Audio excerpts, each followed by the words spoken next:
Yesu ashimwe cyane. Imigisha n'amahoro n'ubuntu bw'Imana bikomeze bane nawe mwese abakunzi b'Urukundo TV, entre parenthèse amour de Dieu. Dukomeye cyane kumva ijambo ry'Imana ritambuka kuri iyi channel ya Urukundo TV. Nkuko nabivuze, ni channel ijyanye n'ibintu by'iyobokamana, ni channel icyaho cyane ibintu by'iyobokamana, nta bindi bintu bitambuka kuri iyi channel iyobokamana gusa. Uzaza nibyo uzahasanga, kuko igihe tugezemo ni igihe abantu benshi cyane bakeneye ijambo ry'Imana n'abandi batari kurishaka, ariko ndabizi neza yuko hari igihe kizagera abantu benshi cyane bakarikenera kandi bakarishaka. Ariko igihe ni iki kugira ngo ube wifatire umwanzuro, ube wakwibikira amazi azagutunga mu gihe cy'amapfa. Kuko abantu benshi turabizi cyane neza yuko hari igihe kigera abantu benshi bakabura ibintu by'amazi. Iyo amazi yabuze rero benshi bagenda birukanka bagiye kuyashakisha, ariko iyo ufite amazi wagiye wibikira, nk'urugero nko mu kigega cyawe, nk'abantu bafite ibigega baba babizi cyane. Hari igihe umuntu akora reserve akagira ahantu yabika amazi, bikaba byanashoboka, bikaba byakunda nta n'ikibazo.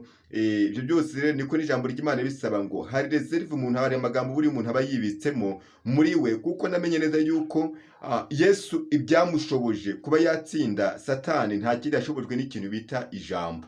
Ni ijambo yagiye akoresha kugira ngo yatsinda Satani iteka ryose, kuko yabonaga ibindi byose yakoresha byose Satani ntabwo yari kumutsinda. Ariko Satani yamubwiye agahitamo ngo handitswe ngo, handitswe ngo, handitswe ngo. Ariko natwe niyo mpamvu tugomba gushakisha ukuntu twamenya cyane ijambo ry'Imana rikatuyobora mu byo dukora byose, byo tuvuga byose. Ijambo ry'Imana rikatuyobora maze tukagenda mu kuri kw'ijambo ry'Imana. Bizatuma cyane tugira cyane kuba twatunga imitima ijyanye n'ukuri kw'ijambo ry'Imana, ijyanye n'uko Imana ishaka. Abantu benshi cyane buriya batunze imitima itari mu kuri kw'ijambo ry'Imana, kuko umutima wuzuye ibibi, umutima wuzuye bya bintu byose bya kamere, uwo mutima nta nubwo ujya wishimira Imana. Ibyo yishimira ntabwo yishimira ibitambo kurusha uko yakwisimira wowe uramutse uyumviye. Igeze gacyo cyane uko ubona uko wayumvira kurusha uko wakwirirwa uzana ibyo bitambo byose ngo ugiye kuzana imbere y'Imana.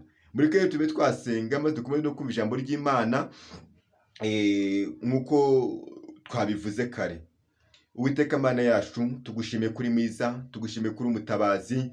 Mana, tukwereka ijambo ryawe tugiye kumva, dufashe muri iri jambo, udusobanurire, dufashe ntaba ari twebwe ahubwo wowe Mana, izina ryawe rikomeza gucyubahiro. Fasha abagiye kumva, fasha abagiye kuvuga, twese udushike byose ko ubishoboye. Urakoze kuri mu ruhande rwacu, bisabye ndizeye Mana nzi yuko ubikore, rwa Kristo Yesu umwami wacu, amen. Reka dusome ijambo ry'Imana dusanga mu gitabo cya mbere cya Mose cyitwa Itangiriro, ku bice 12, umurongo wa mbere no tugusome n'uwa kabiri hafi n'uwa gatatu gutyo. Niyo tugiye kwigaho, niyo tugiye gusoma, niyo tugiye kumvaho akanya gato cyane, ni iminota mike cyane, ntabwo ari myinshi. Nijyo mbasaba cyane, mujye muyibisha cyane ko kumva ijambo ry'Imana, muritangire, muze no kurisoza nta n'ikibazo. Rwose bafite agaciro cyane kandi bafite ibintu by'umumaro cyane mu buryo budasanzwe. Mureke cyane twubahe Imana, kandi Imana cyane cyane twumve twakongera kwigira cyane icyizere mu buzima bwacu bwa buri munsi, uko nicyo kintu cya mbere Imana ikeneye. Turashaka kuvuga kuri uyu mugabo witwa Aburahamu mu minota mike cyane. Ntabwo tumuvuga wese uko byagenze kose, ariko turamuvugaho cyane mu minota mike. Kandi icyo nzi neza, Imana yadushobotse kandi Imana yadushyigikira. Dusome cyane ku bice 12 ku murongo wa mbere. Uwiteka yohereza Aburahamu i Kanani. Uwiteka ateka Aburahamu ati, va mu gihugu cyanyu, usige umuryango wanyu n'inzu ya so, ujye mu gihugu nzakwereka. Nzaguhindura ubwoko bukomeye, nzaguha umugisha, nzogeza izina ryawe, uzabe umugisha, kandi nzaha umugisha abakwifuriza umugisha, kandi uzakuvuma nzamuvuma, kandi muri wowe nimo imiryango yose yo mu isi izaherwa umugisha.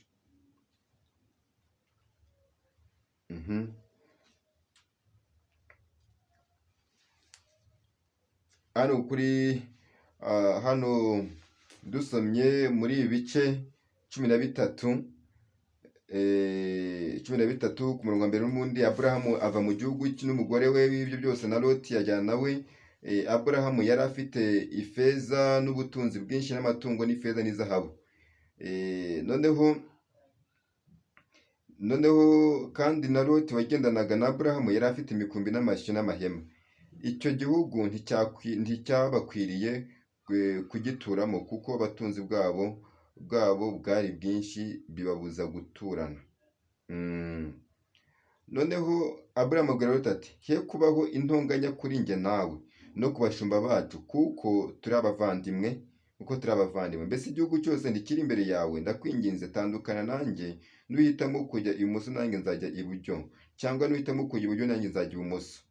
Buri wese atandukana na Aburahamu abona ikibaya cyo ku ruzi Yorodani cyose yuko kinese hose Uwiteka atararimbura Isodomu n'i Gomora. Icyo kibaya kugeza i Sowari cyari kimeze nka ya ngobyi y'Uwiteka y'igihugu cya Egiputa. Amena. Ndashaka uko tuganira ku ijambo rivuga ngo ibyo ushaka biherereye aho Imana igushaka. Ibyo ushaka biherereye aho Imana igushaka. Ibyo waba ukeneye iyi saha biherereye aho Imana igushaka. Iyi saha abanza wibaze cyane, aho nicaye niho Imana niho inkeneye. Aho nicaye iyi saha niho Imana ishaka. Ibyo ndi gukora nibyo Imana ibyo inkeneyemo. Buriya tuvuze ku magambo ya Aburahamu tumuzi cyane nk'umugabo w'umunyamateka wagize kwizera mu buryo budasanzwe, yagize kumvira Imana cyane. Uwiteka yarajya aramubwira ngo va mu gihugu cy'iwanyu usige umuryango wa so na nyoko utandukane n'abavandimwe bawe maze ugende ujye mu gihugu nzakwereka. Uwiteka aramubwira ngo nugira umwete ukanyumvira iki gihugu cyose nzakugira umuntu ukomeye cyane, nzakugira sekuruza w'amahanga menshi, nzakugira umuntu udasanzwe. Niko bimeze. Aburahamu yafashe umwanya yumvira Uwiteka maze aragenda ajya muri cya gihugu nk'uko Uwiteka bimubwiye, ajyana n'umugore we Sarayi n'ibyo yari afite byose, ajyana n'undi mugabo witwa Loti. Amena. Hari umuntu ushobora gusanga muri kujyana iyi saha akaba yakubera inzitizi y'umugisha. Rero abantu bose ntabwo ari umugisha kuri twe. Hoya. Hari abantu bafite umumaro kuri twebwe, ujye usaba Imana cyane ijye guhereza abantu umumaro, abantu bafite agaciro. Aho uzajya uba hose ujye ushakisha ukuntu washaka inshuti z'umumaro cyane mu buzima bwawe, kuko abadafite agaciro bazaba benshi n'ubundi bazizana, ariko abanyamumaro n'ubundi kugira ngo bahite bizana n'ibintu bigoranye cyane. Amen. Uwiteka aramubwira ngo genda nzabana nawe kandi nzajyana nawe. Wowe igifite agaciro, ikibazo cyane abantu benshi bafite cyane muri iyi minsi, abantu benshi cyane barimo baravuga ngo ngiye ngo nubaha Imana kandi badashaka kugenda mu kuri kw'ijambo ryayo. Iyo wubaha Imana, Imana irakuyobora. Amena. Aburahamu yagerageje cyane kuba yakubaha Imana, agenda mu kuri kw'ijambo ry'Imana, aremera aba umusuhuke, aremera bya bintu byose, yari afite ubutunzi bwose bwiza, arabyihora kugira ngo agere aho Imana ishaka. Iyi saha Imana igushaka urahazi? Iyi saha Imana igukeneye urahazi? Banza wicare cyane, ubanze wisuzume cyane, ubanze wibaze, ibyo ndi gukora bijyanye n'ukuri kw'ijambo ry'Imana? Aho ndi niho Imana niho inkeneye. Imana irashaka yuko tuboneka cyane, turi abantu b'agaciro, tuboneka cyane, turi abantu b'abanyamumaro imbere yayo. Aho turi hose Imana ikatuyobora. Amena. Igihe niki ngo ube wahitamo neza, ubanze wibaze cyane, aho ndi niho Imana niho inkeneye. Icya mbere cyo, Aburahamu ahangaha Uwiteka aramubwira ngo nzaguhindura ubwoko bukomeye. Amena. Nzaguhindura ubwoko bukomeye kandi nzaguha umugisha. None akavuga ngo kandi nzaha umugisha bazakwifuriza umugisha bose. Amen. Rero icya mbere cyo, umuntu yari umuntu w'Imana aba ari umuhesha w'umugisha, aba ari umuhesha w'umugisha, aba ari umuhesha w'ibintu byose byiza, kuko wa muntu ni umuntu w'Imana. wa muntu ni umuntu uri mu kuri kw'ijambo ry'Imana, wa muntu ni umuntu uri mu bushake bw'Imana. Niyo mpamvu agomba kuba ari umuhesha w'umugisha, niyo mpamvu agomba kuba ari wa muntu uhesha abantu umugisha, ubera abandi bose umugisha, kubabera umuvumo. Amena. Aburahamu yagiye agenda gutyo, agendera mu kuri kw'ijambo ry'Imana, agenda mu bushake bw'Imana. Aburahamu aragenda, maze ageze mu nzira kuko yari yageze gutya, afata umwanya ajyana na Loti. Barajyana, baragendana. Ariko Aburahamu abona yuko ikibazo afite ari icya Loti. Nawe Loti muri kumwe muzi, harere Loti wakunaniye. Kugira ngo ube wagira neza, ube wakwinjira neza cyane mu masezerano y'Imana, winjire neza cyane handi Imana igushaka, nta kiri ko mugomba kubanza gutandukana na Loti. Ntabwo wagera ku mugambi w'Imana ukiri kumwe na Loti ngo bishoboke. Ntabwo byashoboka, ntabwo byacyuka, ntabwo byakunda rwose, ntabwo byabaho. Banza utandukane na Loti mbere y'ibindi byose.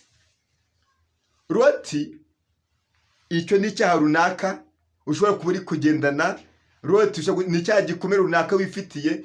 Wasanga Loti ni bwa busambanyi wakoze ndiwihana, wasanga Loti ni bwa bwicanyi wakoze ndiwihana, wasanga Loti ni ya kamere yawe, ya kamere mbi yayindi yikurimo. Jambo ry'Imana ngo dore imirimo ya kamere ngo iragaragara, ngo ni ugusambana, iby'isoni nke, gusenga ibishushanyo n'ibindi byose byinshi bishoboka. Byose ni imirimo ya kamere. Ariko iyi saha ni wongere ufate umwanzuro, wongere cyane, wongere wisuzume. Banze cyane, wongere banze wirebemo, banze wibaze, ibi ni gutuma ntegera umugisha nibiye. Loti bimeze gute? Loti ari hehe? Loti ninde uri kungende ruhande? Erega hari ibintu utakwiri gusengera, nawe ubwawe wafata umwanzuro. Muri make gusenga ni kimwe no gufata umwanzuro n'ikindi. Iyo uhora mu masengesho udafata umwanzuro, ibyo washaka byose ntabwo wabigeraho. Gusenga ni kimwe no gufata umwanzuro n'ikindi. Hari igikeneye kugira ngo ube washikira neza, ube wakwinjira neza mu cyo bita umugisha wawe Imana yaguteguriye. Hari aho Imana igukeneye, hari aho Imana igushaka, hari aho Imana irimo iragushaka kuri iyi saha. Nuko wabanza ukayemerera cyane, ukabanza ukiyambura Loti uri mu ruhande rwawe. Amena. Banze wirambuye Loti cyane, ubanze uvuge ngo njyewe mbisema guhora nkizwa, mbisema guhora ngenda ku ijambo ry'Imana. Muri make ubanze ugira ibintu wabanza gusika. Ijambo y'Imana ngo yampumyi ikimara kumenya yuko Yesu agiye gutambuka. Yaravuze, iravuga ngo Yesu mwene Dawidi mbabarire. Amena. Yesu mwene Dawidi mbabarira, mbabarira Yesu mwene Dawidi. Niko yavuze. Ariko nayo Yesu ibaduka cyane, irirukanka, ifata bya bikoti byose yari yambaye byose ibikuramo, bya bindi byose ibanza guhita bikuramo vuba vuba, irirukanka cyane yisangira Yesu aho aherereye. Amena. Igihe ni iki ngo ugire ibintu usiga kugira ngo ube washikira neza kuri wa mugisha, ushikire neza Kristo ahantu aherereye. Igihe ni iki kugira ngo ufate umwanzuro muri rusange, uvuge ngo njyewe kanaka mbisemo kugenda gutya na gutya. Amena. Igihe ni iki kugira ngo ubere maso cyane ibyo Imana yagushinze, ubere maso cyane bya bintu byose uri gushaka, byose uzabigeraho ari uko wabaye maso, byose uzabigeraho ari uko wakoze ikijyanye n'ukuri cyane n'ijambo ry'Imana. Amena. Wongera cyane, wongera wisuzume, wongere wisubiremo, ubanze wibaze cyane, uko ndi kugenda muri iyi minsi bikerekana uko bimeze gute, uko ndi kugenda bigaragaza iki. Igihe ni iki kugira ngo ube wafata umwanzuro, uvuge ngo njyewe kanaka gutya na gutya ndikomeze, njyewe kanaka ndashaka kugenda gutya na gutya, ugende mu kuri kw'ijambo ry'Imana. Amena. Igihe ni iki kugira ngo amahitamo aze kubara yawe. Imana ntabwo yita cyane ku gihe umaze urongotana mu nzira zidakwiriye.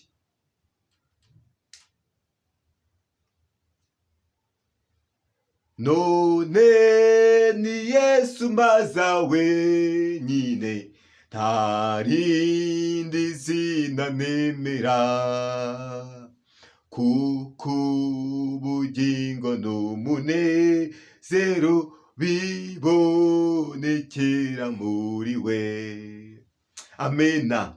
Imana ikintu ukeneye nta kindi nuko wowe uyumvira ukagendera mu nzira ishaka. Nibikubwiye ngo Immaculée genda gutya, Samu genda gutya, Elise genda gutya, Giovanni genda gutya, Joseph genda gutya, nta kindi kintu ukeneye nuko uyumvira gusa, nta kindi kintu uri gushaka. Amena. Cyo kintu uri gushaka nta kindi ukeneye. Irashaka yuko tuyumvira mu byo dukora byose. Baze yibaze cyane, baze witekere cyane, baze yibaze iyi minsi maze kuri iyi si ko nzi igihe maze, igihe sigaje se ndakizi ntabwo nkizi. Icyo uzi gusa n'icyo umaze, ariko igisigaye ntabwo ukizi. Rero reba ukuntu wagendera cyane mu kuri kw'ijambo ry'Imana. Imana ikuyobore, Imana ibane nawe, Imana uyigushyigikire mu byo ukora byose. Uvuge ngo njyewe kanaka fasha umwanzuro mu buzima bwanjye, fasha umwanzuro mu byo nkora byose, fasha umwanzuro mu byo ntekereza, fasha umwanzuro uko nitwara kose. Ndashaka kugenda mu kuri kw'ijambo ry'Imana. Amena. Igihe n'iki ngo ube wahitamo ugire amahitamo meza. Igihe n'iki ngo ube wahitamo ugire ukundi kuntu uri buze kwitwara. Kuko Imana irashaka yuko abayisenga bayisenga mu kuri no mu mwuka. Amena. Igihe n'iki ngo ube wayobora, uvuye ngo ngende umuyobozi runaka ariko wubaha Imana. Igihe n'iki uvuge ngo njyewe ndi kanaka ariko wubaha Imana. Igihe n'iki ngo njyewe gutya na gutya nikomeze ariko nubaha Imana. Kubaha Imana ntabwo bizakora ko uzahora n'ibibazo runaka, ariko cyangwa Imana ikambwira ngo hamwe n'ibitugerageza ubashe kugenda ucira akanzu, kandi ngo nta kiza na kimwe cyashobora kuba cyakugeraho Imana itabifitiye ubushobozi. Rero iyi saha mureke dufate umwanzuro, mureke turebe cyane ukuntu twahinduka, twumve twongeye cyane gushakisha ukuntu twakubaha Imana mu byo dukora byose. Uko tugenda kose wongere wubahe Imana, Imana yongere kwishimire, Imana yongere mu ruhande rwawe. Nta kindi kintu ukeneye rwose, iyo cya mbere gikenewe. Icya mbere cyo nicyo kintu nkubwira ngo Aburahamu akimara gutandukana na Loti nibwo yatangiye kugenda yakira ya migisha yose Imana agiye imubwira. Amena. Aburahamu kuri 15 tubwira ngo nuko yizera Uwiteka abimuhaniriza no gukiranuka. Amen. Noneho kuri 17 icyo kimubwira ngo ushobora kuba wakwizera Uwiteka ariko n'ubundi ukaza no kuba wasinzira. Hano rero kuri 15 12 natubwira ngo kukirengarenga Aburahamu asinzira ubuticura, ubwo butewe n'umwijima w'icuraburindi buramufata.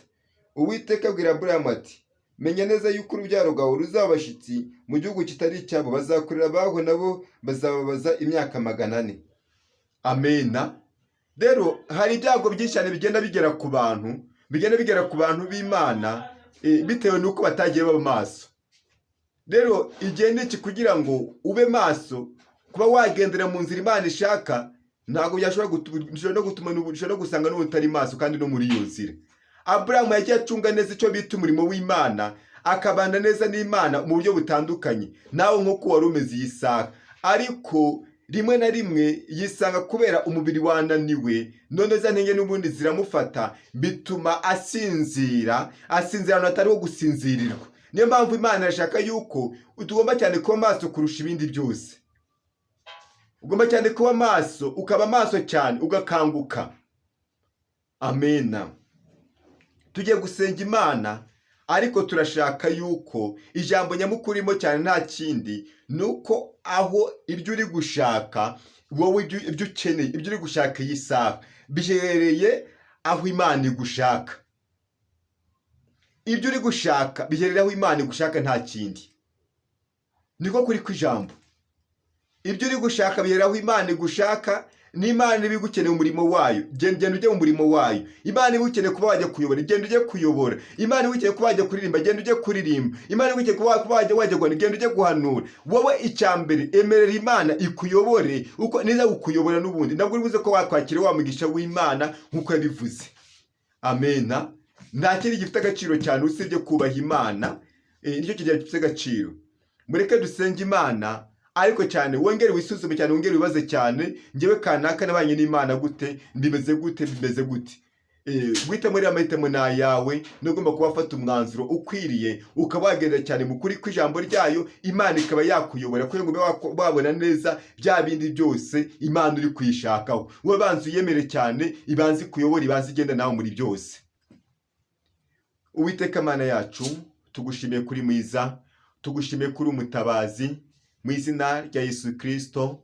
Ijambo ryawe Mana riradutsinda cyane, dusanze ntabwo twagiye mu bushake bwawe, twasanze Mana ari barote benshi twagiye tugera nabo, ariko twemere cyane ubanze utwambure barote hagati muri twebwe bagiye batugendaho iteka ryose uko bukeye uko bwije, mu izina rya Yesu Kristo. Twambure barote baza kamere zitandukanye, mu izina rya Yesu. Mana utuyobore, udekuye nawe iteka ryose, udekuye mu kuri kw'ijambo ryawe. Ibyo dukeneye nuko watwitaho, nuko wadushikira muri byose, nuko watwambika imbaraga, ukadukomeza muri iyi minsi ya none. Umwuka wawe wera muziranenge akaza agatuyobora. Urakoze kuri kumwe natwe muri byose, urakoze kudushigikiye, urakoze kutwumviye, urakoze Mana yuko tugarutseho, urakoze cyane ko duhaye imbaraga kandi ko duhaye kuba maso. Mana ishimwe cyane yuko idushoboze kuba maso rwose Kristo muzima we, aho idushaka muri tugiye kugendera. Imana ishimwe cyane kubikoze kandi kubikoreye kuyubahisha. Bisogirize Imana zikuru bikore rwa Kristo Yesu umwami wacu.